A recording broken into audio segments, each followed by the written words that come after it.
Good morning mga kapakner ha. Panibagong araw at syempre panibagong vlog tayo. Yan natin. Ito na nga isang lona. Maya brabrasin yan. Tapos habang di pa nabrabras yung mga kapakner, gagawa tayo ng ano dito sa space sa labas. Yung pinakalabas na to, maglalagay tayong parang ano dito, pinaka bangkuan na syempre pag marami ng mamimitas kailangan natin yan. Gusto nyo lang ano, pwedeng maupo dito o magagamit din natin sa patungan ng kalamansi kapag tawag nire tag-ulan or ano, basta magagamit yan, magagamit ng patungan ng kalamansi yan kasi ang magiging posisyon ng ano dyan, ng payangan doon dito nakaharap yung namimili pag ganyan, kaya hindi siya abala, kumbaga makakatulong pa siya, mapapatungan ng kalamansi at mauupuan din ng mga mamimitas o kami. Syempre hindi lang naman tayo ang tao dito kapag nag-start ng pumitas dyan. Ang kinuha nating mamimitas dyan nasa ano grupo nila kung di ako nagkakamali, sa mga chain lang namingin tsaka mga pininsan, mga nasa 10 na. Pagka talagang kasalukuyan na bunga na yan, medyo dadami na rin yung mamimitas dyan, kaya kailangan din natin gawa ng upuan. Ang gagawin lang naman nating upuan hanggang dito lang naman, dito ito bukas to open to, tsaka lalagyan na rin natin ang pinakasalay ng taas. Pagka nangyari mga partner, makikita nyo ang itsura ng ano gagawin natin. Ito yung hindi makakasagabal, makakatulong pa. Yan, start na tayo. Yan, nakapag-ukay na ako ng isa. Lalagyan natin ng poste. Tapos dun yung isa. Dito yung isang poste. Para may pinakasandalan siya. Ito yung pinakalabas nun. Ayan yung flooring. Ito. Sayang lang naman kasi itong space na to eh. Kumbaga, di naman nagagamit. Nagkakadamo lang. Gawin na lang natin ng ano. Yun nga, pinakapahingahan. At pinakapatungan na rin ng kalamansi.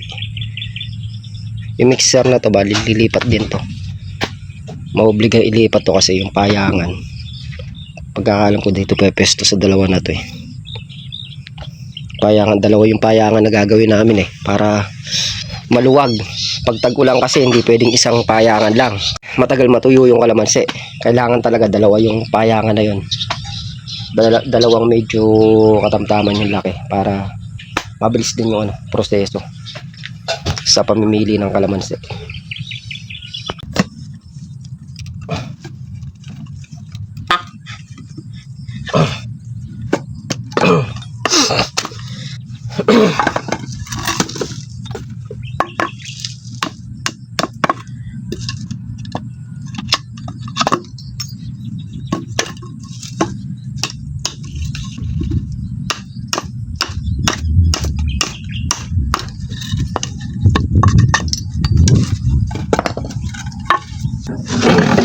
Mga kapakner ha, pinagkukuha natin yung kahoy nito para magamit doon sa may pinagbubunot ko yun. So gagawin natin upuan. Pinaghahandaan na namin yung ano yung besa ng kalamansi. Mas maganda yung nakagayak ng lahat para kapag nagsimula na nag-harvest wala ka nang tatrabahuin na ano, kundi puro ano na lang, pili. Sa pitas hindi naman tayo pipitas dyan, taga ano lang tayo, steaming pipitas yan, taga buhat taga taga pili. Ayan, lalagyan natin ng bukuan.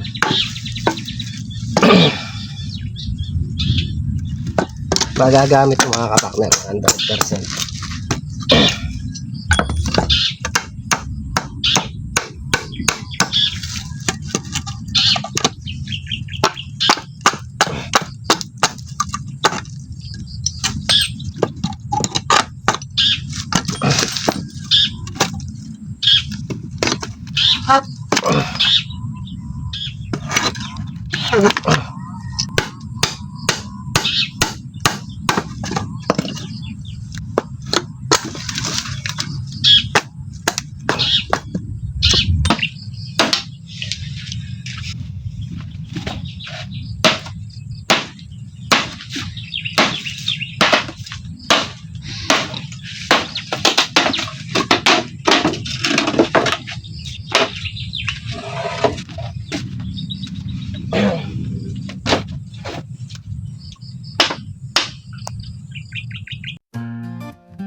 Yan mga kapakner, at nakaporma na upuan.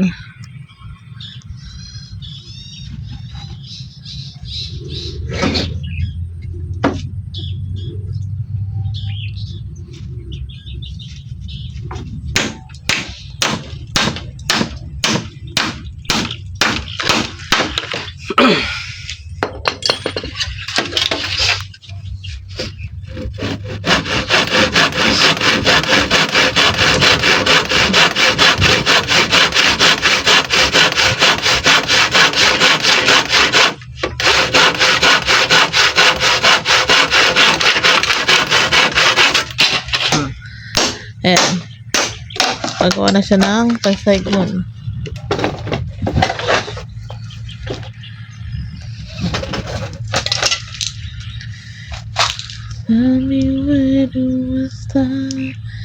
Yung mga kapakner, at hinto na nga muna tayo sa paggawa ng bangkuan. Bali mag-spray muna kami ng katraps ng spray. Magpapataba muna kami ng ampalaya para gumanda yung aming ampalaya. Yan, si Meng naman naglilinis dito sa may ginagawa natin tubo para ano tayo, makakulis tayo ng maayos.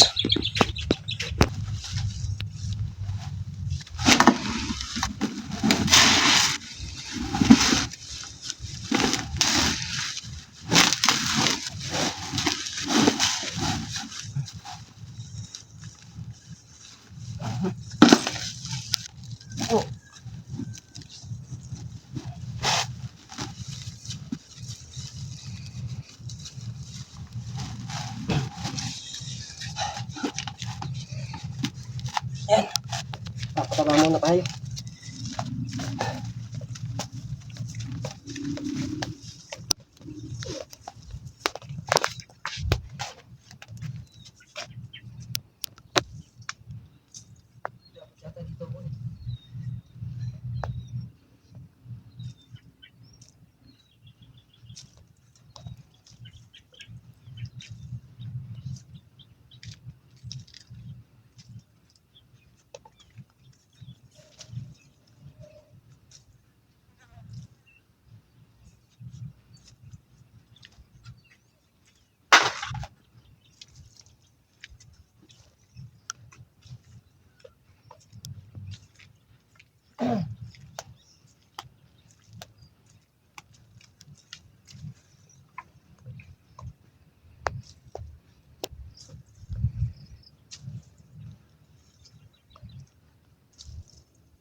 Yung mga kapakner, at nakayari na kami sumabog ng pataba. Yung mga natubigan lang yung aming sinabugan.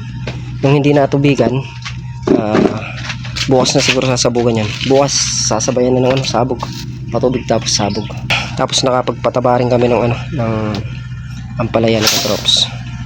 Mga kapakner, itong ginagawa natin na to, medyo nilaparan natin ng konti para kapag sabi ko nga, pwedeng upuan, pwedeng pag nagpitasan ng kalamansi, pwedeng ipatong yung kalamansi dyan. Kung halimbawa tag-ulan, pwedeng ikabit yung kalamansi dyan. Kasi pagka tag-ulan talaga yung kalamansi, sinashampoo yun. Oo nga. Sinashampoo yung mga kapakner. Binababad sa may shampoo tapos sa drum. Depende sa gumagawa, pero kami ganun ang ginagawa namin. Tapos titiktikin mo yun, syempre tubig yun. Pwede mong muna dito, bago ikabit dyan, tiktikin, tapos bago mo ikabit doon sa may payangan, di ba? Malaking pakinabang to, hindi lang basta pahingaan ng tao, pati ng kalamansi. Sigurado gamit na gamit yan sa tag-ulan, 100%. Kaya gumawa tayo ng ganyang kalapad. Ang kalamansi naman kasi malaki ang red bag nun 30 kilos yun Pag nilatag mo dito yan, lalampas pa dito yan hanggang dito yan mga kapakner. Yan, malaking tulong sa yan. Yan, ala naman ding kumbaga sayang lang din naman yung space. Tapos yung mga kawayan na may sumobrang konti, magkakasyain na natin dito. Yung bubong hindi pa natin makakabit, bukas pa. Kailangan naming unahin yung pataba ng ampalaya at kalamansi. Kaya itong bubong, wala namang problema kung bukas natin kabit yan. Ang importante nakaporma na. Bali yung lona na yan mga kapartner, yung isang lona na yan, dito lang aabot yan, hanggang dito. So kukulangin tayo ng kapraso dito, tsaka ito hanggang dito. Yan ang kukulangin. Partner yung bubong na yan, kaya ginanyan natin kasi nga pagkatag-ulan, yung dating bubong natin kasi dito nang gagaling yung tubig, yung angge pumapasok. Ngayon kaya ginanyan natin yan, kapag ka nagtag-ulan uli, pwede ka maglagay ng lona doon, makukubera na yung angge dito papasok, hindi na mabawa sa atin ng todo, tsaka hindi na rin lulundo. Kaya ganyan bubong ang pinorma natin. Yan nga lang medyo kapos yan kasi hindi na yan yung dating bubong eh, kakapusin talaga. Malalaan pagka nakakabit yung isa. Naisis na ikabyak na yung kabyak naman bukas. Hirap kaya. Malaki kasi yun eh. Bakit kaya yung balita? Malaki yung mga kapartner. Kailangan ng pagka ano, yung maandar yung makina para mabanlawan ng todo.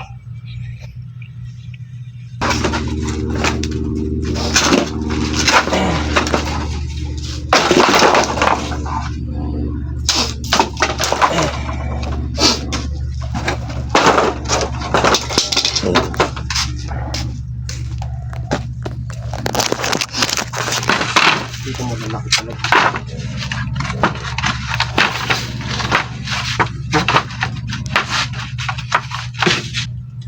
Hindi mo nabibiyakin? Malambot na kasi ito.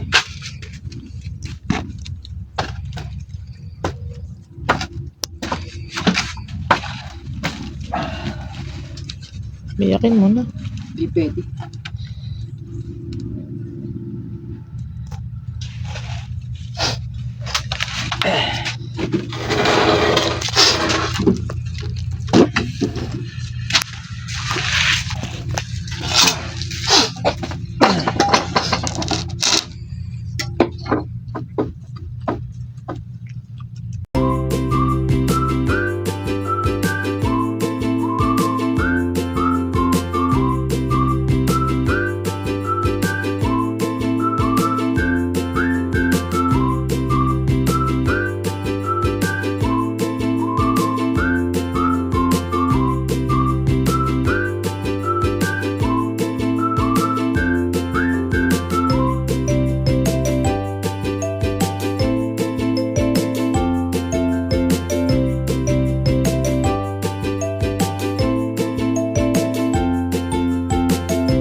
Yan mga kapartner, at yan ang napagdesisyonan niya na kung paano lalagyan ng ano, tawag dyan, sahig. Yung upuan. Yan. Yan ang kinalabasan mga kapartner. Pero wala pang ano yan mga pako. Lalagyan pa lang niya. Hindi kasi pwedeng ano, malambot. Hindi pwedeng biyak-biyak na ano, malambot yung kawayan. Tira-tira lang natin yan, yung mga pinag-anohan lang yan. Pinagtsagaan lang yun. Para hinati natin dito yan, lulukot lang. Kailangan talaga ganyan para matibay din. Tatagal din yan. Tatagal talaga yan. Sa tatagal.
Kaya si Mengay ah. Yung bayokin, mabayok oh. Mabayok oh, dugsong lang ang gitna niya no. Lalagay tayong tukod. Kaya mga kapartner, at nalagyan na nga natin ang sahig na ipakunan natin. Sandalan na lang at okay na. Yan mga kapartner. At natapos na nga ni kapartner ang upuan. Yan o.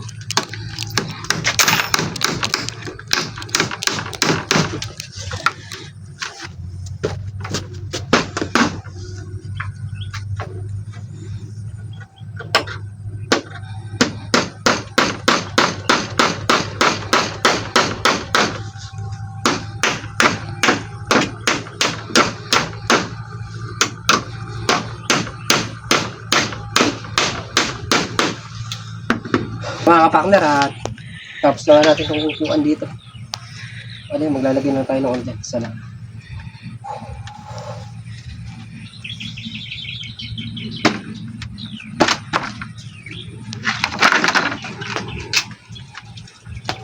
Dito yun.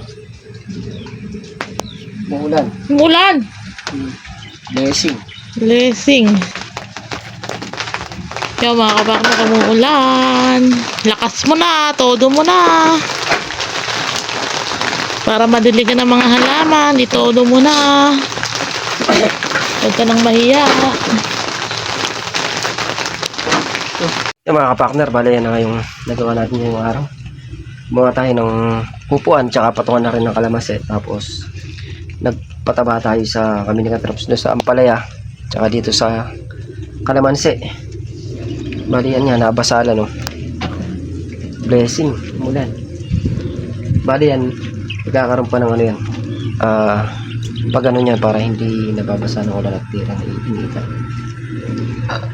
Nalagyan na ito. I-safety natin yan. Para talaga kahit tag-ulan, magamit natin itong patong ng kalamansi. At yung mga kapartner, hanggang dito na muna yung ating simpleng video. Muli po, thank you po sa suporta. Tuwala, ingat po lahat, and God bless. Bye-bye.